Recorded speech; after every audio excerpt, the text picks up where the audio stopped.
Again, ako po si MJ Felipe. Please don't forget to use our hashtag, the Big Media Conference. Yun po ang ating hashtag para madali naming ma-retweet at ma-like ang inyong mga reactions for tonight. Okay, kasama natin ngayon ang team behind I'm Not Big Bird. Bumati po muna tayo. Let's start off with our writers, Lilith and Joma. Magandang gabi po sa lahat ng mga nandito sa Dolby Theater. Nahihiya. Good evening, everyone. I'm Joma Nabayan. Good evening po sa mga interesado sa birds. I'm Lilith Reyes. I'm one of the writers. Thank you, Lilith and Joma. How about the head of Black Sheep, Miss Kukay? Hello. Good evening sa lahat po yung mga nandito sa theater with us. Good morning and good afternoon to those who are viewing us sa live stream. So, thank you po for being here. Thank you, Kukay. Let's now go to Miss Chari, creative producer ng Anima. Hi everyone. Good evening po. Salamat sa pagpunta and we hope you have fun and thank you sa pag-witness nitong press con ng Birdkada. Birdkada. Yun pala yung tawag. Kala ko mga birdies. Birdkada pala. Okay. Our director, Direct Victor Villanueva. Hello. Hi. Hello. Good evening. Finally, February na. After January 45, di ba? So, and we're here and palapit na yung playdate namin and we're so thankful na you guys are here to, you know, witness tong MediaCon na to. So, let's go! Let's go! Let's go! And of course, we have Red. Hello! Hi! Yun lang, thank you. Matipid si Red. Okay, mamaya yan magkakwento. Of course, Nico Natividad is with us. Ay, good evening everyone. Friends lang kami ni Yasi Pressman actually. Wala pa pala ano. Wala pa! Wala pala, sorry kasi nasanay ako eh. Okay. Ayun. Mamaya ka sasagot. Gusto mo ng ganyan ha, Nico ha? Sige, mamaya ka sasagot. But also joining us via Zoom, ang feeling kong actor of 2024, Pepe Herrera. Magandang gabi. Pasensya na po, hindi ako makapunta dyan because of work. Pero ito, virtually magkakasama tayo. Parang magtitinta ka ng encyclopedia. Yes, nandito ka, nakahilera na sa tabi ko eh. Thank you, Pepe. Just hang on tight. Mamaya makakakwentuhan ka namin, okay? Alright. And of course, the main man himself, he is back. Enrique Hill! Hello guys! Maraming salamat po for everyone who came here. Thank you guys so much. Thank you for your time. Maraming salamat. Okay, I'm so excited to throw in the questions na, no? Ang dami kong tanong. I've seen the trailer, may mga question mark in my head. But before that, panoorin po muna natin itong official trailer ng I Am Not Big Bird. Kung hindi niyo po nalalaman, meron na po itong 13.5 million views since it was launched. So, panoorin natin ulit to. Hindi gawin na lahat. Tagal ko nang wala eh. Sure ka ba doon? Sure ka doon sa line mong yon? Gawin na lahat. Oo naman, syempre. Andito na tayo guys eh. Okay, it's time to dare Ken tonight. But, okay, simulan na natin ang ating Q&A. We have our friends from the press here. Siguro doon sa mga hindi pa nakakaalam what the show or what the movie is all about, maybe our writers and our creative producers can give us an idea or, in a nutshell, what I Am Not Big Bird is all about. Nagsimula po siya nung virgin pa ako. Nasa Thailand po ako noon, tapos may advertising event.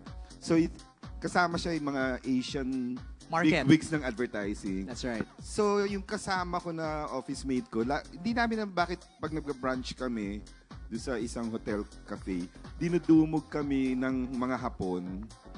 So, hindi naman kami pinapansin ng mga Singaporeans, ng mga whatever, Thailand, Indians.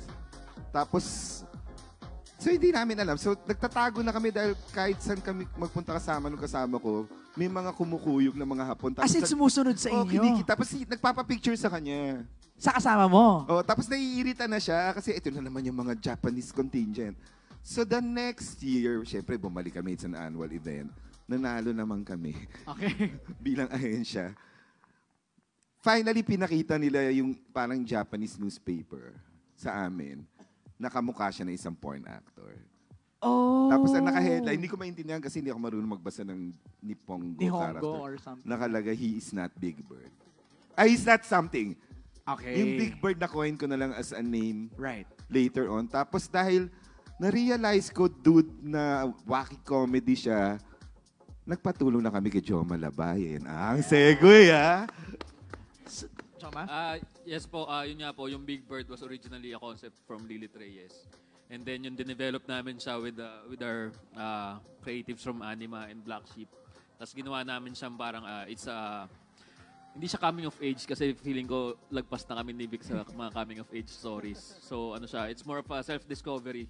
Okay. Along with rediscovering na yung friendships na mga nakalimutan mo na, ganyan. So parang, para siyang yung pagtanda at pagdevelop ng isang lalaki during that time. Tapos yun, sa mga na-experience niya sa Thailand with his friends. Tapos naisip lang namin, kung bumabiyahe ka sa ibang bansa, tapos napagkamalang kang porn actor. Tama. It's a brilliant premise for a comedy kasi anything can happen. Barkada nagta-travel, bigla na lang may sasampal dun sa kasama nyo, hindi na alam bakit. Tapos malalaman eventually kung bakit. Huwag mo i-spoil. Panoorin pa na Nasa trailer. Nasa trailer naman Yes, yun. Nasa trailer. Pero oo nga, nakakatawa nga yun. Lilith, no? Yung ganong idea na bigla na lang out of the blue, minhasampal sa'yo di ba?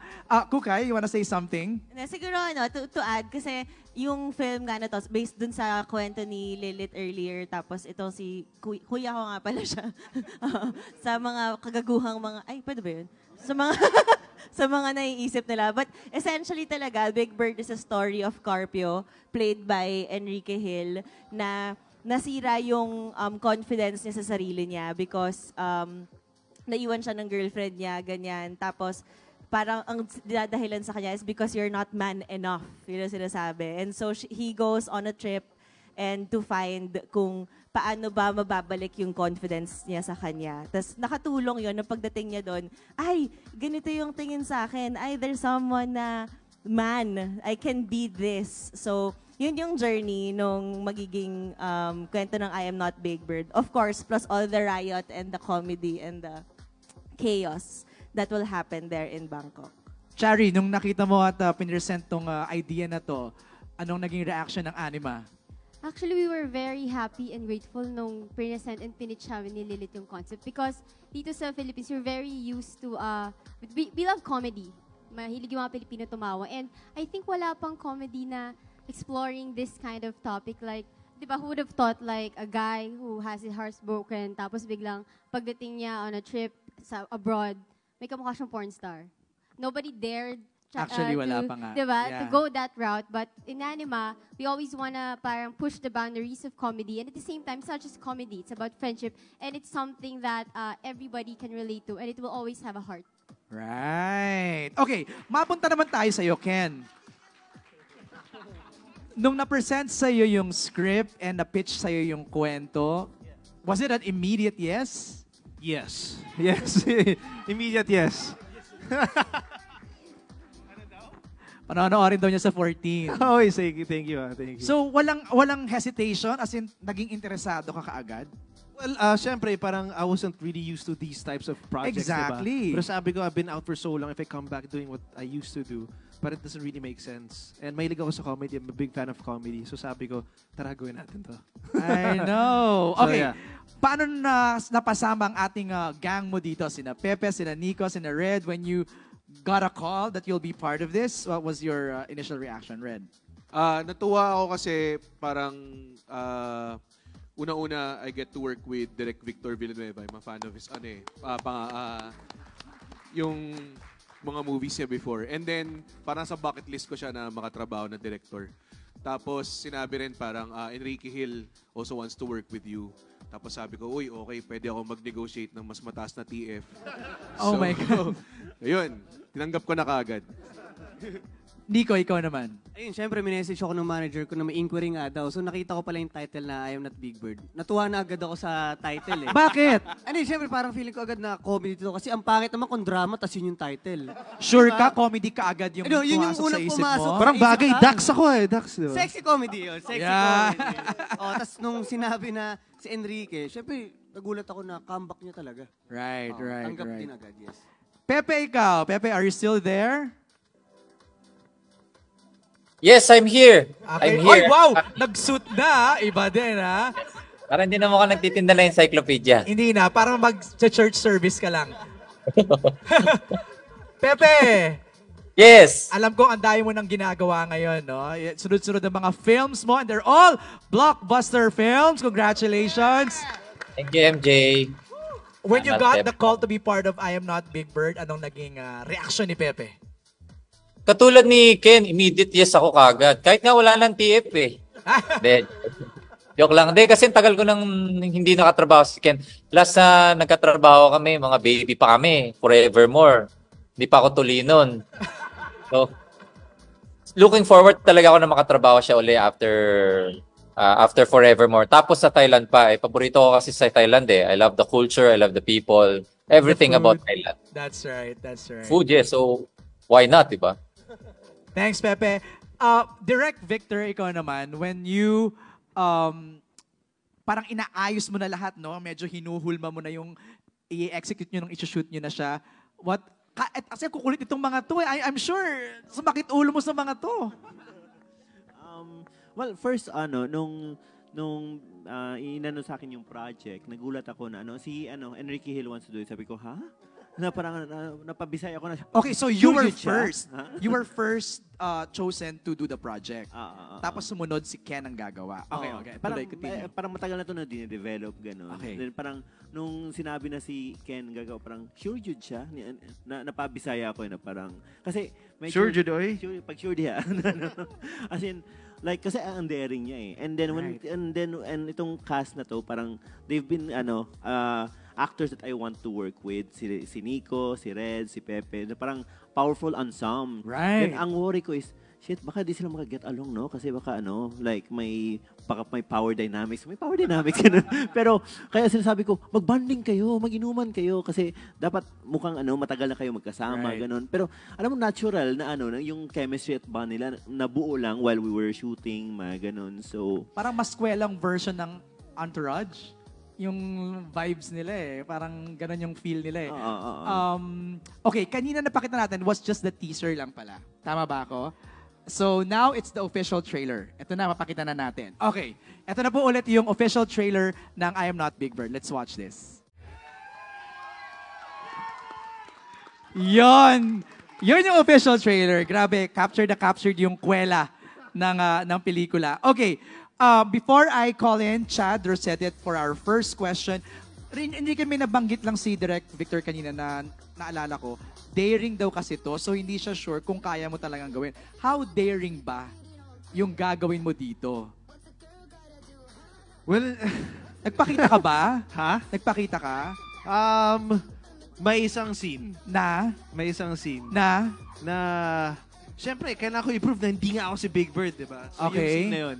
Pero it goes to a very intense scene na weird dynamics hindi pa ata nakikita. Ever. Hindi nyo ba napanood yung pelikula? Napanood namin. This was shot in Pattaya, right? Yes. Pattaya, masaya doon. Bangkok In Bangkok also. Pattaya and Bangkok. How many % of the film was shot in Thailand? Mga 80%. Okay, wow. 83%. 83. Kinakilig ko sa utak ko eh. 83% naman pala. Okay,